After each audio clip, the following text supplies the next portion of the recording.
We all good. I'm comfortable with my height and You are kind of lack extra thereof. short today. Yeah, I don't know what it is. That's fine. You're comfortable Sometimes. Do you ever feel short? Every day of my life. Oh. What's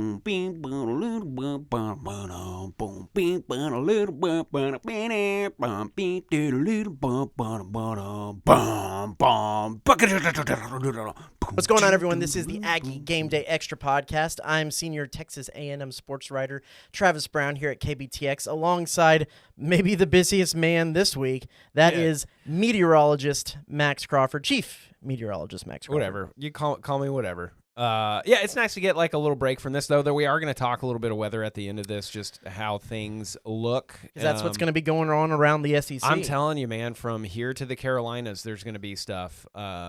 Even down to Florida, they could get some wintry things. So it's going to be a very busy weekend. Will Laguna Beach get any wintry weather? Is that in Cal? Where is that? It's- Yes, Anyway, yes, over here, very sports good, very director good. Tyler Shaw, and I did give you a title this Oh, wow, week. look at that. So you're welcome. Yeah, I'm not as busy as Max this week. No, Yeah. that's why you get a title. There's you guys have just a little teeny tiny bit of a lull because men's didn't- Barely. Yeah, exactly. It's teeny tiny because men's. We didn't have a game last night. We don't have one tonight. Yeah, we right? do. Yep. Yep. Oh, well, Tonight. see, At there you Reed go. Arena, Mississippi That's how. State. That is how little I've been paying attention. I know we had one on Saturday that I bought tickets for before all of the They Saturday got two-game stuff looked. homestand. Yeah. But here we are. Yeah, we're gonna have to check on that. We are wintry on sports Saturday. Yeah, stuff Saturday might happening be on interesting. Sunday. I have they're my- hosting a track meet too, so like A&M has multiple events going on. And we were planning on going up to, and I mean, technically still are planning on going To up to Dallas. the East-West Shrine Bowl for Yeah. Dallas, leaving on Sunday. So we'll see how that goes. Yeah. That'd be fun. Stay tuned for that. It could happen. It could happen. It could happen. Yeah. Little Angels in the outfield. Yep. Well, great moving. Great show. Let's Great get bit. right into the headlines for this week. And that is, like we said, it's a little bit of a slow season right now. So A&M football finishes number 8 in the AP poll, and Indiana wins the Natty. What a great game that was. Mhm. And I have to say, and y'all can, tell me I'm wrong here, but if you want to go towards iconic championship plays, the 4th down Mendoza run is right up there with the Vince Young run from 2005. I would love to unseat it so we never have to talk about that play again. Max was in the weather. I mean, I was working, that night, and Max was in the weather center, and that play happened, and I threw the door open, and I said, Max, you have to come see this touchdown. Which is the only time Tyler has ever had to get me to go into the sports center. Right. Normally he is just I'm just naturally usually already there. always there, but he wasn't there at that time, and he needed to be. And then Katie came over, and we were all huddled around like, oh, they're going to replay it. You just need watch. It's like one of those Heisman moments after winning the Heisman. Right. Mhm. Well, It Chris was Fowler even great. said it on the call. Yeah. That's why he won the Heisman. I mean, Yeah. it was Yeah. iconic. Yeah, it's a great way of putting it. I mean, who would have known? Indiana. This is let's beat the horse a little bit more dead, but the historical worst team in college football has won a Natty. It is possible for anyone now, isn't it? Maybe. Yeah. Maybe. No, I think it is. Maybe. They set the precedent. Anybody with enough money No and one the has an right coach. excuse. Yeah. Yeah. I agree that nobody has an excuse for sure. Yeah. So on the flip side of that, or on the other side of that headline, was the fact that A&M finishes number 8. Is that about where you thought they would be? Yeah. I mean, you can't put them ahead of the Final Four because they made the Final Four. They were obviously one of the top 12. They lost their first game, but it was to the national runner-ups. So yeah, I think 8 is kind of right around where naturally, just the way that the postseason played out. Yeah. Makes sense. Yeah. Sorry. Maybe you could edit this very, very long pause out later, Travis. Okay. I won't. Great. Wonderful. My brain is activating at like half speed right now. But I think I would have loved to have finished top 5, but just the way the season played out, I was a little worried they were going to bump us out of the top 10. And honestly, I think this is kind of a situation where I love my moral victories, and I think the performance of Miami through this is part of the reason why we're 8 and not like 11 or 12, because it was pretty clear that up until Indiana, we kind of gave Miami the best fight that they got throughout the playoffs. So I think that's a reason for it. Of course, I see the team sitting there at number 7, and I go, I still think we'd beat them at a neutral site, but that's probably just the Aggie in me. That is Texas Tech. And for those listening. and we move on. But yeah, 8 is good. I think all things considered, the way the season played out, you're disappointed with the finish, but very clearly we had better results than we did last year. There were several times, like when Miami was playing Ohio State and they were beating them the way that we did. I think that game specifically, I was like, man, I would have really loved to have seen what A&M could have done against Ohio State, considering how Miami played against Ohio State.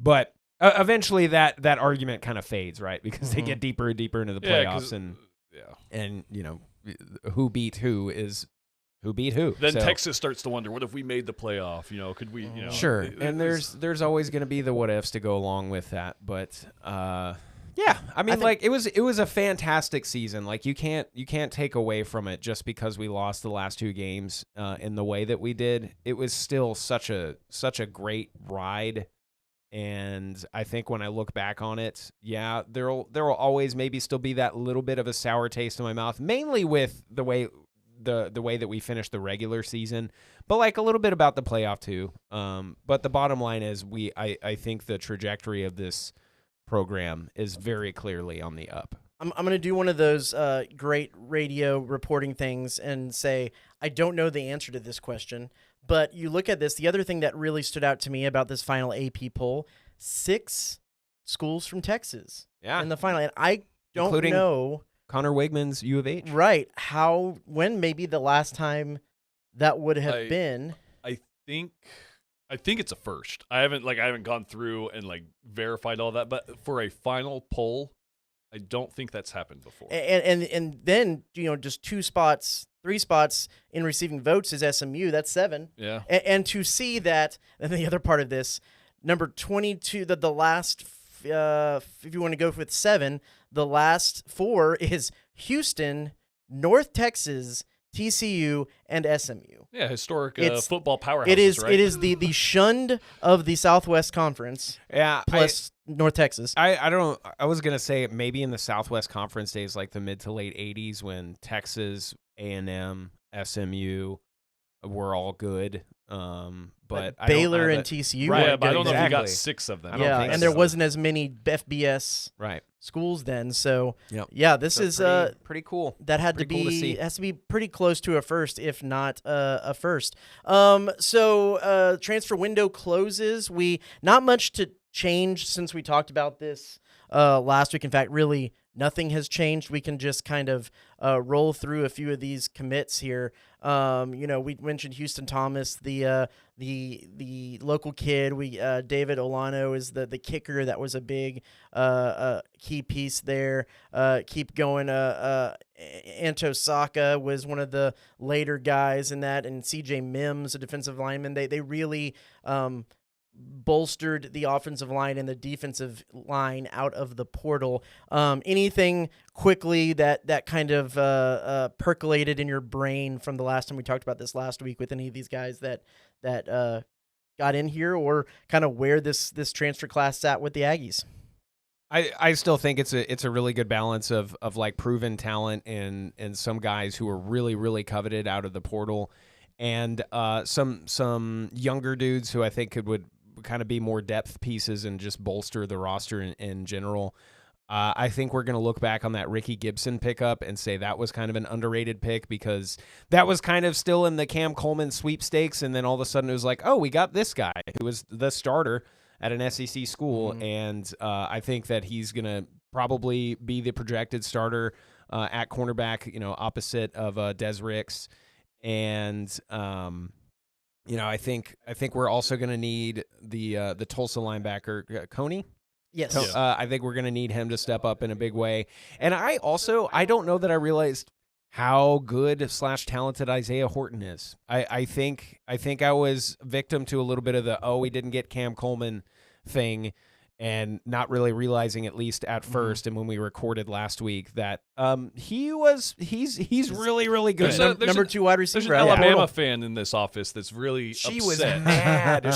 She She practically yelled at me the day after he committed and was like, "Listen, we need to talk about y'all taking Isaiah Horton from us." I think there will be a lot of people next year that have their eyes on how Cam Coleman and Isaiah Horton seasons go. Yeah. Just because it is Texas It's and a Texas natural A&M. it's a natural storyline. Not to mention one of them came from Alabama, the other one came from Auburn, so they were already rivals at 2 different schools. So that's one of the things that kind of makes the portal era fun, I suppose. Fun? Yeah, quote unquote fun. A&M, if you want to look at 247 Sports, number 11 transfer portal class. They're ranked number 11th. Not to pat On3 on the back, because I don't know. There are some good people that work for that organization. One thing I do like, the way that they rank the transfer portal, is they take into account who went out of the portal and who you brought in, and they kind of rank you that way. And I'm pretty sure we're 1 or 2 with that particular ranking, and that's why I'm giving them a shout out. It's mainly self-serving, but I do kind of like that spin on it of you look number at 3. number if you 3. look there, Okay, yeah. there you go. So there is it's an algorithm that takes into account what you lost and what you brought in, not just what you brought in. That would put A&M at number 3. But who does that put at number 1, Max? Yeah, I don't know if you want to play this game. I can't read. that is one Texas Tech. I can't read, just like the people who are at number 1 on Oh, that the list. national champs. Whoa. Unnecessary shots this Yeah, and the week. national champs are number 2 there in those rankings. They took one Josh Huber from TCU to be their quarterback next year. So, can we also talk about the mass migration of Denton to Stillwater pipeline? Oh yeah. Just like 9 or 10 players, I think, going from UNT to Oklahoma State. next thing you know, Oklahoma State's going to have a really good music and journalism schools. So yeah, potentially. Stillwater could use that, most definitely. Stillwater could use a little bit of Denton added to it. Hoops, men's and women's hoops split games in Austin. It was euphoric for the men's team, who gets their third win in Austin since 1987 and first since 2002, and it was pretty brutal. It was a 35 point deficit. 45 45 point deficit. You have to go back a long time since A&M's lost by that much. Yeah, that was been a while. not super great. But we were out there for the men's game. Max, Tyler and I got to break it down in our game recap a little bit afterwards. What did you take from that matchup? To me, it's that they seem to be, especially when you look at those first couple of games, Oklahoma State notwithstanding, but I think it was UCF, I believe, where we were ahead and then we just flip and gave it up. And then I think we did it essentially again against SMU. It seems like we are slowly but surely trying to correct those wrongs, and we're slowly but surely starting to figure out how to close games. It's still nail-biting, which in a rivalry game you would expect it to be. But I was not nearly as stressed about that game in the final minutes as I was about, say, Auburn or Tennessee. I just kind of had a feeling that we were going to close it out. And maybe it's just because I've been growing used to the game getting close towards the end like that.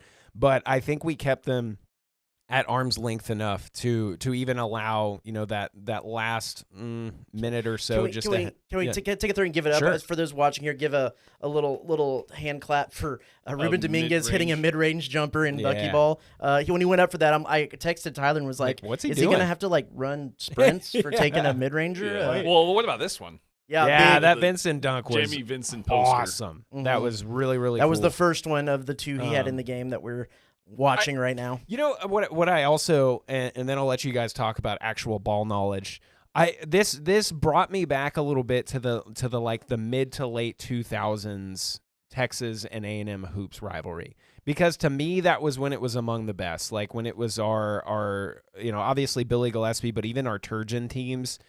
That A&M and Texas game, you were looking forward to that all the time, and it was such a great matchup of grit and even talent. And there was probably more talent on those teams back then than there are right this second. But it did give me a little bit of a taste of what I think this rivalry can become again, and being a very, very fun basketball rivalry. Yeah, well, I think it helps you have two fresh faces in there. You have two For sure. first-year head coaches, Sean Miller, Bucky McMillan. Both trying to establish a legacy here. Bucky's obviously already gotten a lot of momentum. Texas is Texas. I think both teams are kind of in the same boat of could be bubble teams for the tournament. So they still have a lot of season to play for. I mean, I would argue that Texas might have better wins than A&M does. Right. Yeah, for sure. Yeah, they do. Yeah, I mean, this obviously it's going to depend on how the season plays out. But this game could be consequential when it comes to tournament time. I think we have a game like that with stakes. And the next game could have high stakes, too, when they return to Reed Arena. Hi, Coach Sark. For those listening, we're watching. For this those game listening through on my eyes. the podcast, Tyler got some great B-roll of Coach Steve Sarkisian. And I'm sure remind you that Max is the arrhythmia of the pulse of Aggie Lane here. We are the journalists. Max is the fan. I'm sorry. I saw the head coach of Texas's football program. Kind of my job. It makes sense, Tyler. It totally makes sense. I get it. I still don't like it. I'm just leaving this on here extra long for you. I will say he stayed the entire game. Yeah, which kind of surprised me. He didn't really leave his seat. Well, yeah, he was there. The traffic is bad trying to get to the Moody Center. He's probably just trying to avoid that. That's fair. But where was I going? I don't remember. Well, I'm sorry. Let's shift gears real quick to it was about basketball. Yeah, well, to the if it comes back to you, okay, bring it on. I'll just shout. I'll just start shouting. But let's shift gears a little bit. And Tyler, it's a 45-point loss for the women's team. Of course, the Aggie Vic Schaefer is the one responsible for it on the other side. Where does this leave this women's program, and especially head coach Joni Taylor right now at this point in the season? They need to come up with the answers in quick, because this isn't just a one-off, wow, that was just a really – I mean, there was back-to-back really bad losses. They lost by almost as much to Vanderbilt. And again, as part of the SEC, I mean, they're playing really, really good teams. The problem is it doesn't stop. They have LSU on Thursday night, sixth-ranked LSU, who goes toe-to-toe with Texas, probably about, I mean, we should be a really, really good team, too, is my argument to that. That's fair, but they're not. Right, exactly. That's the thing. They are not in that conversation. Yeah. They are not at that talent level. And you could make, you could make all the arguments of why it's that way. But the truth of it is they're not, and they're playing these teams that they're going to get blown out. It was the way the Texas game ended reminded me of the Georgia in overtime, where A&M had a big lead, showed that they're capable of playing in games like that, and then just shut down in the second half. And that's what happened to Texas. It was, I think, a 10-point game at halftime. A&M kind of muddied it, because that's what A&M does well. They play good defense. And they kind of disrupted Texas's flow in that first half, and it was just kind of ugly basketball, but that played into A&M's favor, and it was a manageable game at halftime.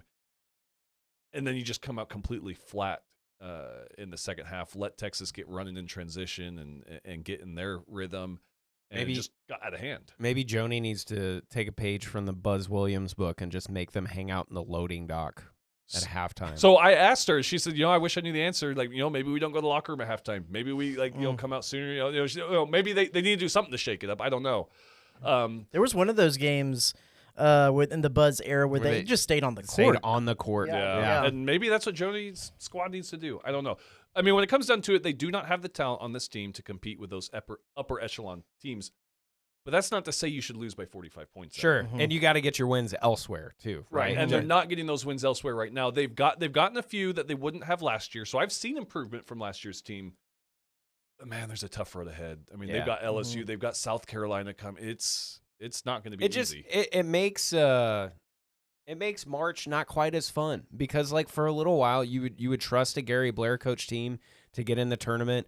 And, a Turgeon or Kennedy team, you would expect the same. And so you could fill out two brackets and put A&M at the Natty for both of them and stuff like that. More times than not, we're hosting one of those first two-round games. It's sad, and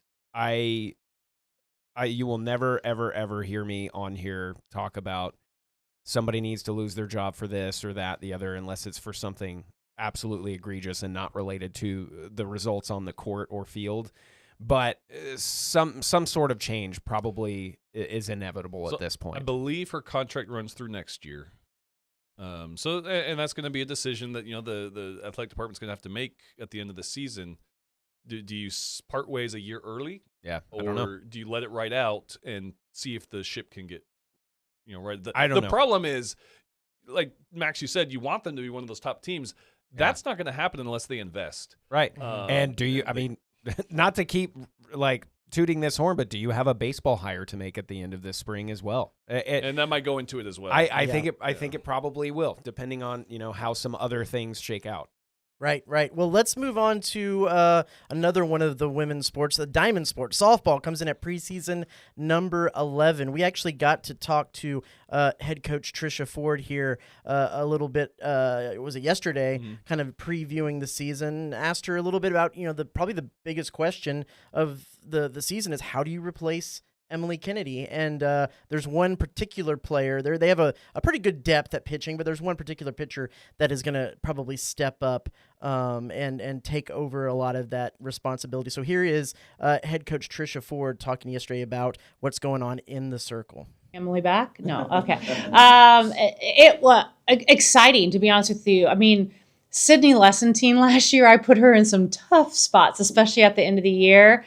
And I've been challenging her, and I've been having some fun talks. I'm sure you guys will ask her about it when we start here pretty soon. But she's really just stepped up, and somebody that we're looking heavily into. She's got dynamic stuff. She has the ability to go up. She has the ability to go down, change speeds.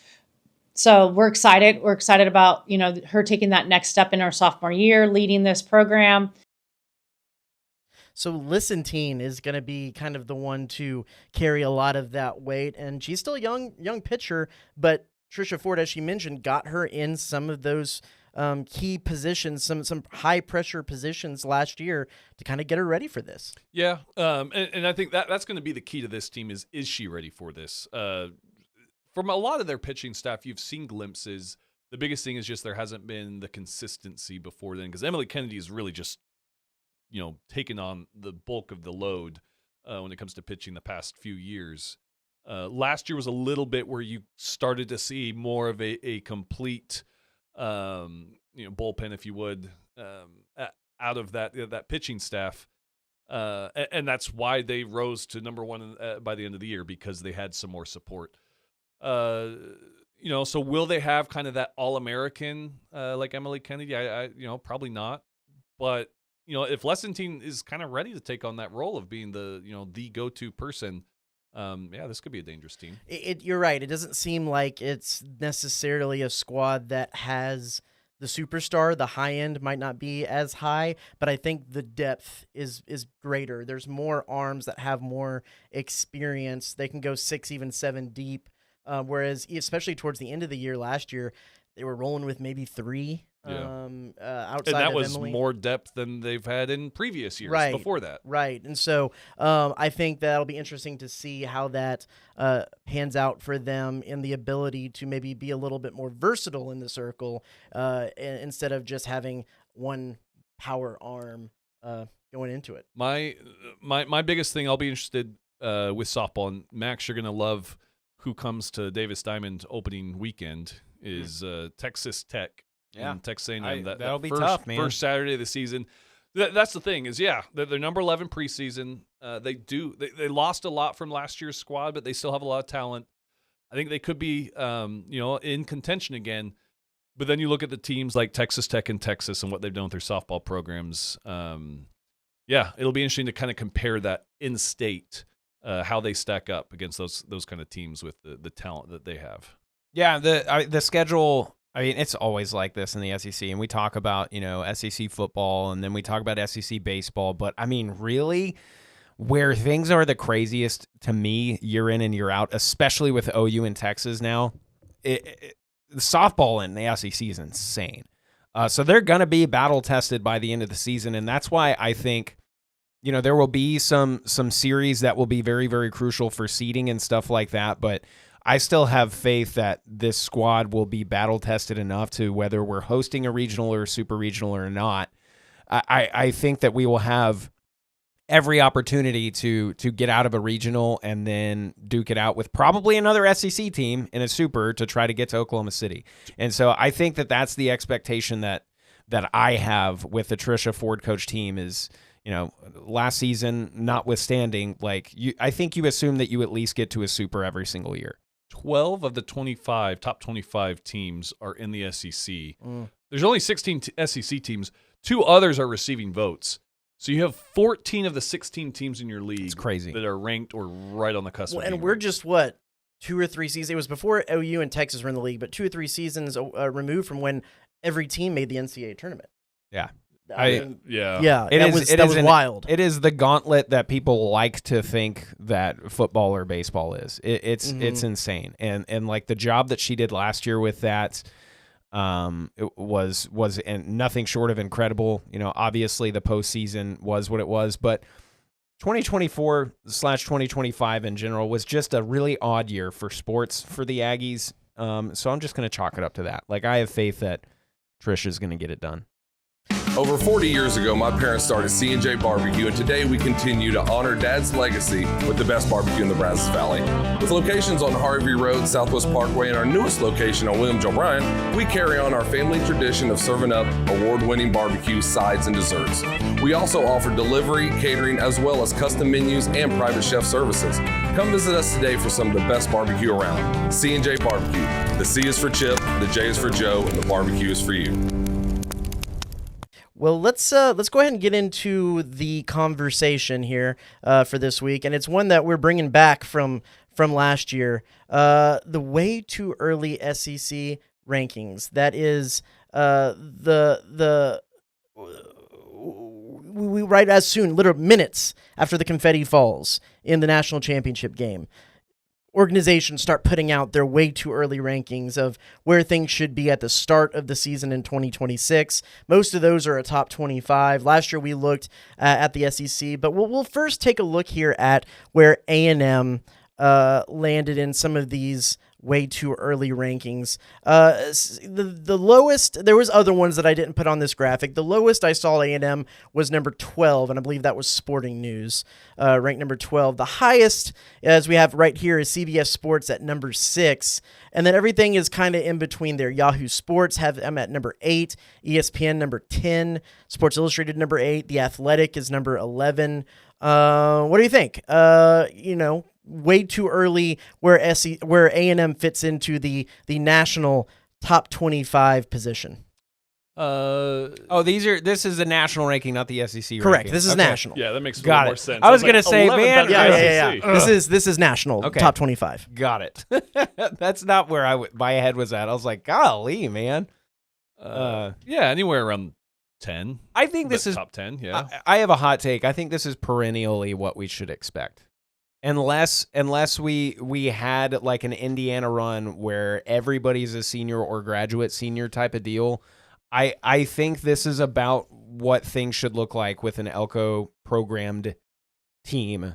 I think as we look at way too early and then we get to like preseason in August and stuff like that, I think we should be around 5 to 15 every year. Yeah, I would say probably in the 10 to 11 range.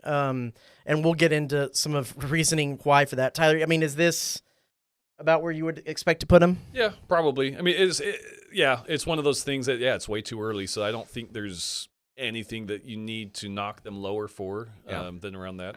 I think you look at the way that Miami powered through so much of the playoffs. I think the reason why we're looking at around 8 to 11 instead of like 4 to 6 is because of the attrition in the trenches.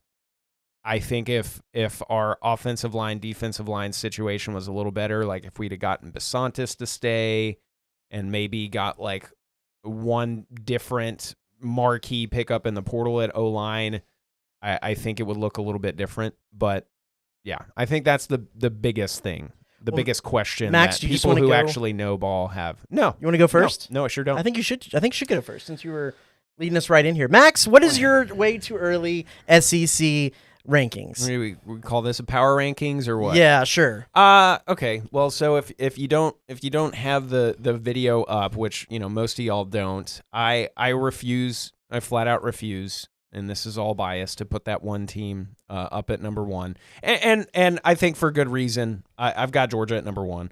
They've got plenty coming back. They showed that the number two team that I have is still not quite to that level of we can go to Athens and beat you.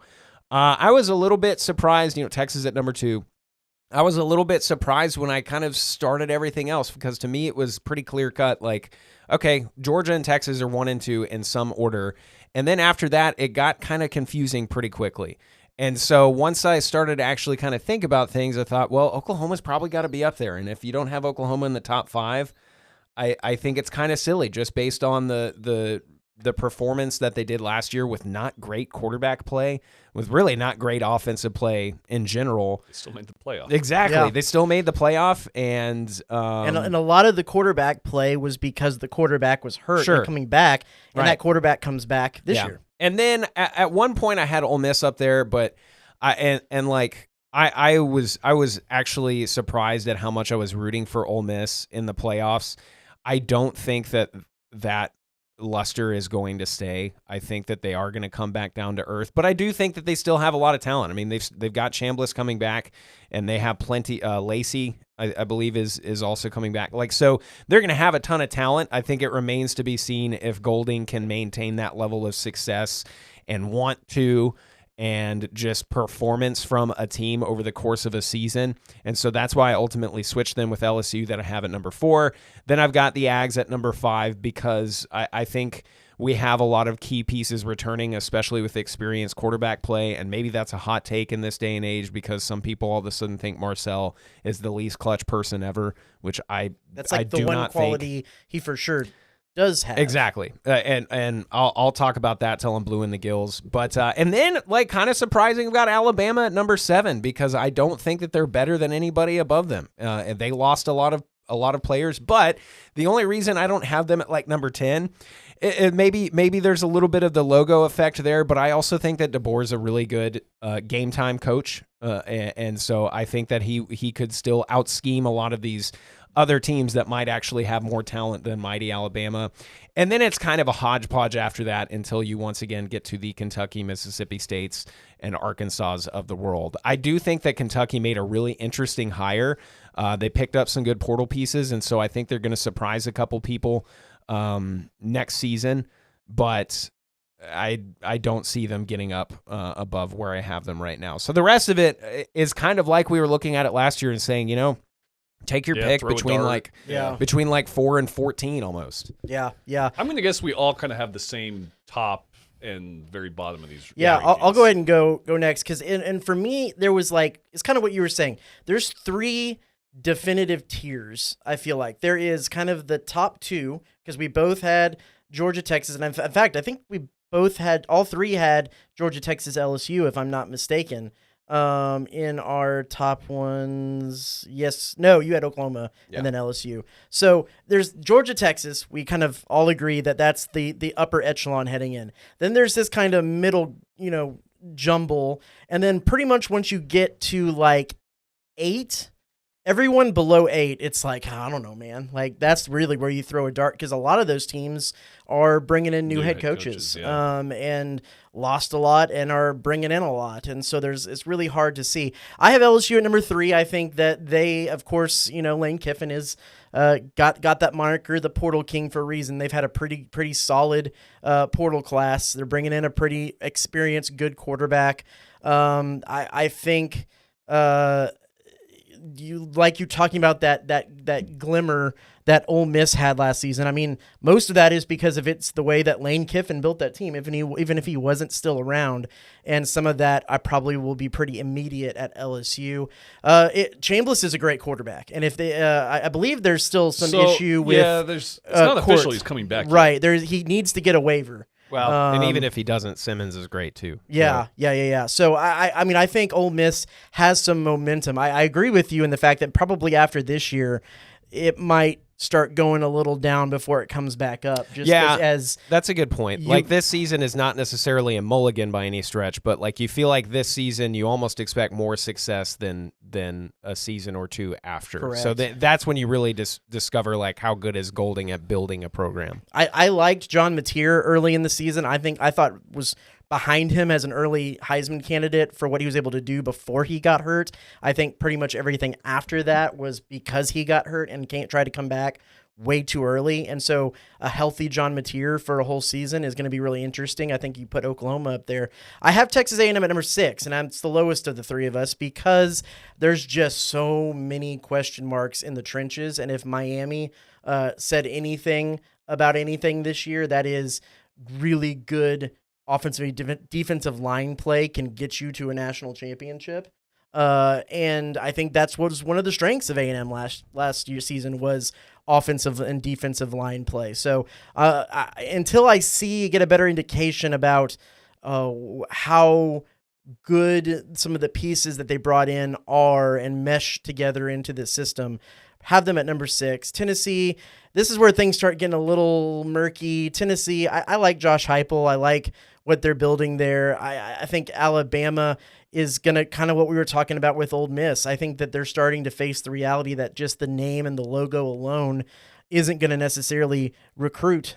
They're going to have to win. They're going to have to raise the NIL money, which a lot of people have said Alabama isn't actually as well off as some of the teams above them in that category. And so it's going to be an interesting few years, I think, for Alabama. I think the way you're sitting with Alabama at 8, I think you could say every single team above them has more NIL dollars committed to football than them. Yeah. And I think even a couple of teams below them probably do at this point too. Yeah. Number 9, I'm going to South Carolina. I last year was weird. I still feel like Lenore Sellers is a really good quarterback. And so he is coming back. And so I think that I still want to see what they have. And then everything after this is just kind of, who knows? You got Florida. Vanderbilt's going to take a step back, but I still do like Clark Lee. Missouri has a really tough schedule this year. And so they might actually have some better talent than some of these teams ahead of them, but it's a little bit of it is a difficult schedule. And then Auburn, Arkansas, Mississippi State, Kentucky, those could pretty much be in any order there at this point. So I see, and this is how it's just going to be so interesting to see with especially the new hires like early returns on Golish are not great. Early returns on Summerall are really, really good. Early returns on Silverfield are kind of not even really somewhere in between. They're kind of just like, I don't know. And then like Lebby, man, he was close so many different games last year. And so Mississippi State could jump out of nowhere. They were able to retain some pretty good talent, pick up a couple good pieces as well. So Mississippi State could surprise some people. Well, we kind of agree on like who the bottom teams are. I think in reality, there's no way to predict this, but I think in reality, one of these teams is going to emerge and not be one of the just because there are so many unknowns with the new head coach. Not saying there's going to be a Kurt Signetti out there, but one of these teams is going to kind of surprise people and finish better than that. I think it very well could be Mississippi State. Maybe it could. What is it going to be? Lebby's third year? Mm-hmm. And obviously, 5-8's not a good record in your second season, but like I said, they were so close with so many games, and so it remains to be seen if they can figure it out. But I'm glad we're not going to Starkville once again because I don't like playing there, and I think that Lebby will get a couple wins there. To me, the team with the biggest variability is Missouri, because I think they bring back a decent amount of talent, but like their schedule is Florida A&M, Ole Miss, Arkansas, Texas, Georgia, Kentucky, Oklahoma. That is a rough go through the SEC. That's about as hard as you could ask. And I think there's plenty of games in there. I mean, just the stretch of Ole Miss, Arkansas, Texas, Georgia. Arkansas probably isn't going to be one of the better teams, but it's usually a pretty physical game. Is that 4 away games in a row? It is 4 away games in a row with a bye week in between. That stretch is 4 in a row with a bye week. So yikes! Yeah, but they host Texas, right? Is that what it Oh, you're says? right. Yeah, they do. Oh, host okay. Texas. Sorry, I saw Memorial and just thought that was Yeah. DKR. Yeah. Okay, got it. Yeah, Never but still not Not easy, great. Yeah. not great. So that's what I have. Tyler, let's look over here at your setup. Yeah, so mine is a little different. I think any of the top 7 are contenders. I probably, it's one of those that, we do agree that Georgia, Texas are kind of 1-2. I think they kind of separated themselves, but I think it's one of those things that the SEC is wide open, just like it's been the past couple of years. I will say, looking at this now, I probably put Ole Miss too low, because I do think there's going to be a step back. And I guess I was kind of going on the assumption that, with Trinidad Chambliss. Now, it sounds like he will probably get that waiver. You have Ole Miss at number 7. I do have Ole Miss at number 7. So I've got Georgia, Texas, LSU. And again, that's just going off of Lane Kiffin and what he's already done in the portal. They have their quarterback. That's the biggest thing, Sam Leavitt. I have Texas A&M the highest. I didn't really know what to do with them. Between them, Oklahoma, that kind of Ole Miss, Alabama. So I've got Texas A&M at 4, then Oklahoma, then Alabama, then Ole Miss. I get what Travis, what you're saying about the trenches, but they have one of the most experienced quarterbacks coming back in the SEC. True. I think that helps. He's got great weapons around him. This is year 3, Mike Elko. They've taken serious strides from year 1 to year 2. I think he's built the culture to compete up there. Again, they could finish top 3 in the SEC. They could slide down to 7. Like I said, these top 7, I think, you could switch out. We all do agree that A&M is definitely in one of those in contention. It's a good way to put it. Yes. 1 through 6 is 1 through 7 really is an in contention team. I have them ahead of Oklahoma, even though we talked about how strong they are and we're a playoff team. I'm not as high on John Mateer. And that's kind of why I have them a little lower at 5. I do have Alabama at 6. I would probably flip-flop Alabama, Ole Miss. But while they've fallen off, they still are Alabama until I see a major slide where they're not making the playoff and they're picking up 4 regular season losses. I'm going to give them the benefit of the doubt. Again, we kind of had Tennessee in that same spot at 8. I put Missouri up a little higher. I guess I wasn't. I'm looking at these as rankings and not necessarily final standings because, with that schedule, they're probably going to finish lower than that. I still like Clark Lee. I've got Vanderbilt as a top 10 team, even though they're going to take a step back. You can't lose Diego Pavia and still feel and good Eli Stowers. about where you are exactly. Auburn 11, South Carolina, Florida 13. And this is where, this is kind of a crapshoot. I mean, Florida.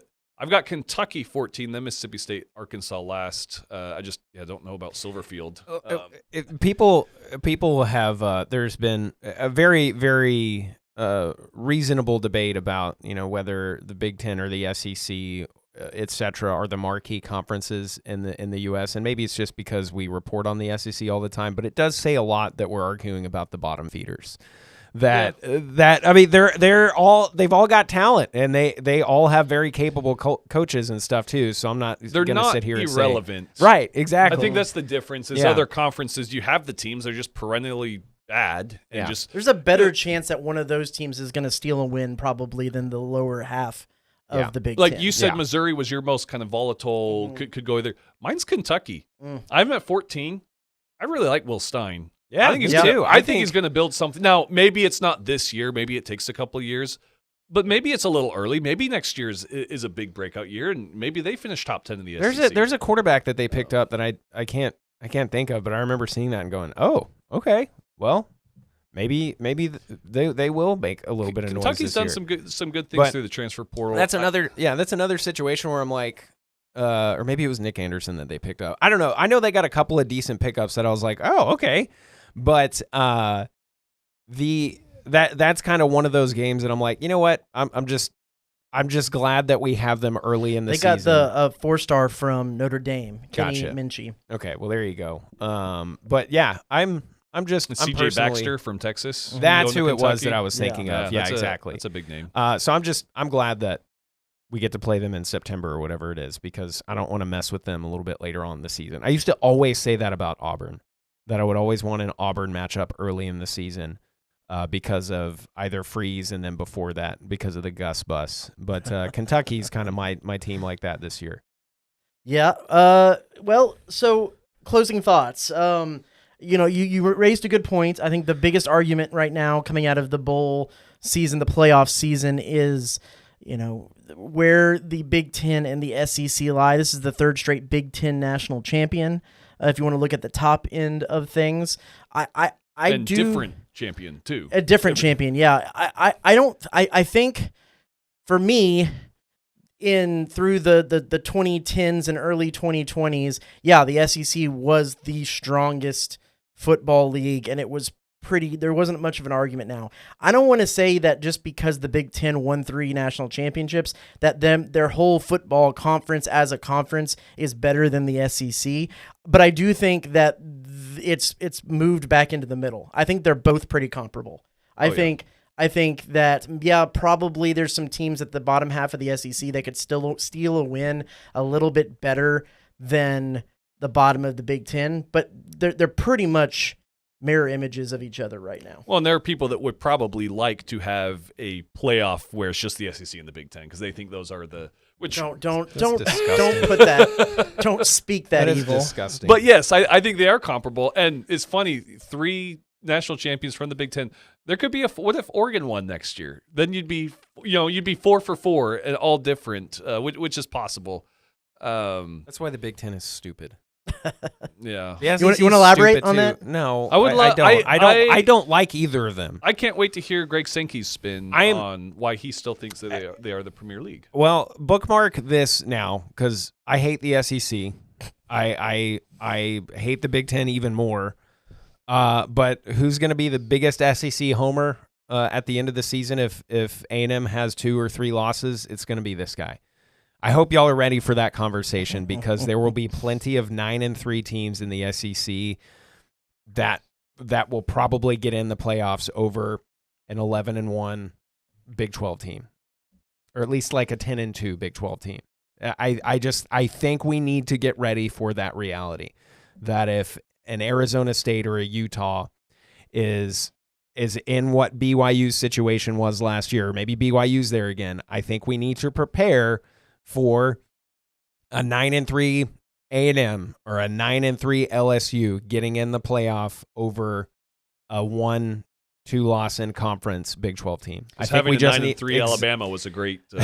Well, I just with the way we're switching to 9 conference games, I just think that is what is going to happen, or all heck is going to break loose because the SEC folks would tell you they moved to that 9-game conference slate in good faith that they would not be punished if we got to the end of the season and there was a team with a really good non-conference record but lost a couple in conference. I think where 10-2 was the magic number for playoff contention this past year, I think it's going to be 9-3 next year.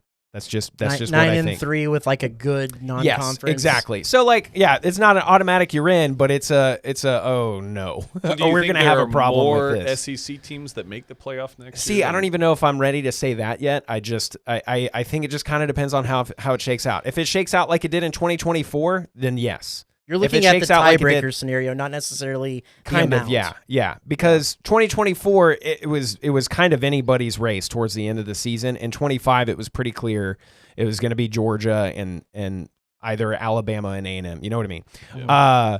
The other thing that I will say, I am putting a lot of faith in, and I've said this before. This is the development year. This is where we find out is Elko's recruiting and portal strategy, is that going to work out in the long run? He's playing with pretty much his own pieces at this point. I guess Marcel was a holdover, so that's pretty huge. But I think this is where we find out, are we going to have to do some rebuilding every year or two, or are we going to actually be a reloading program? And I think if you have faith in the development capabilities of guys like Cushing, Moffitt method obviously thrown in there too, and just Elko and his ability to identify those G5 and lower P4 talent on the defense. If you assume all that continues to go very, very well with the pieces we already had in place, then I think you assume that we don't see a huge drop off from last season. And I don't think that's a crazy assumption. I know that's a homer take, but I don't think that's absolutely nuts to say. I think so too. We aren't going to have a lot of time to break that down unless Tyler has any closing thoughts on the SEC. Well, let's go into what's going to be the biggest news of this weekend. And it's great that we have a chief meteorologist with us, because around the SEC it's going to be cold. And it might be a little bit snowy, and it might be a little bit icy. Yeah. We're just going to go ahead and take a few minutes here at the end of the sports podcast to let Max do his thing here and let us know what we need to be doing. And it was nice to get a break from just that, because I've been all weather all the time, and we could do an entire pod on just this. But it is pretty crazy how advanced model data is to this point, where we've been able to talk about this winter storm, this cold spell, at least in some form or fashion, for almost a week now. You know, we were talking about this even a couple weeks ago, like, hey, towards the end of the month, probably some big cold, but you know, like Saturday and Sunday, we were talking about this for an event that is Saturday and Sunday, and that speaks to the ability of forecasters around the country. And that being said, there's still lots of specifics to be ironed out, but we have all this time to prepare. It's 70 degrees outside right now. It will be again on Thursday and Friday, but there's a lot of stuff that is coming from really the state of Texas all the way to the Carolinas. And I have a couple graphics if you want to punch them up. Do we need to pull this up here? Well, Travis, you had it up and then it disappeared. So that I do not know. I can talk over the graphics if you just just keep wanna... talking, and I'll figure it out. Well, yeah. I mean, so not only is this like a snow event, this is a cold event. This is a very potential big ice storm event. And, you know, Travis has got the graphics punched up now, and what I've got here is just the snow potential, and you can kind of see that over Arkansas, Kentucky, Missouri, maybe even into parts of Texas, with some pretty bonkers numbers there. But then if we were to just talk ice and sleet and even just cold rain followed by big-time freeze, like it's going to be a big system that rolls through.